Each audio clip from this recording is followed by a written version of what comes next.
Bienvenue sur ma chaîne YouTube dédiée à LibreOffice et à GIMP. Aujourd'hui, on va partir sur la création d'une feuille de calcul dédiée au livret A.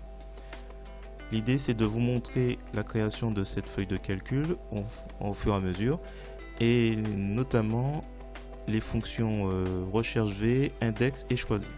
Sur votre droite, vous avez une fiche que je mettrai sur mon groupe privé Facebook. L'idée, c'est de vous montrer trois façons de faire.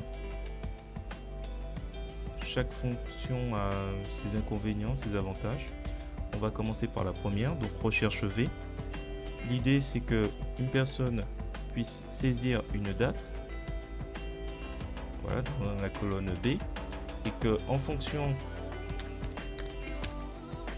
que cette colonne en fait permette de changer le mois qui se trouve à gauche en fonction de ce qui est saisi. Alors pour y arriver, voilà la première fonction que je vous présente, c'est la recherche V. La recherche V, en fait, c'est, comme je l'ai mis, c'est le mois.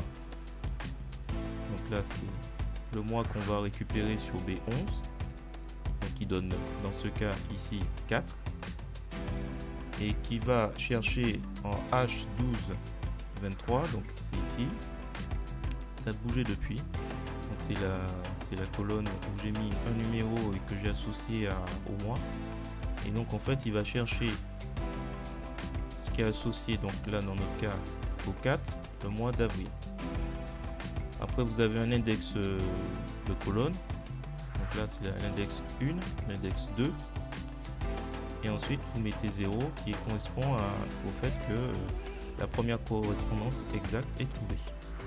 Ça nous permet de trouver avant. Autre possibilité, je vais remettre en janvier. Autre possibilité de fonction, index. Là c'est encore un petit peu différent. Là par contre je fais appel juste à une colonne, mais j'aurais pu très bien faire appel aux deux colonnes.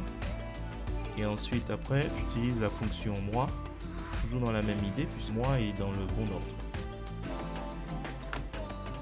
Donc ça c'était la fonction index.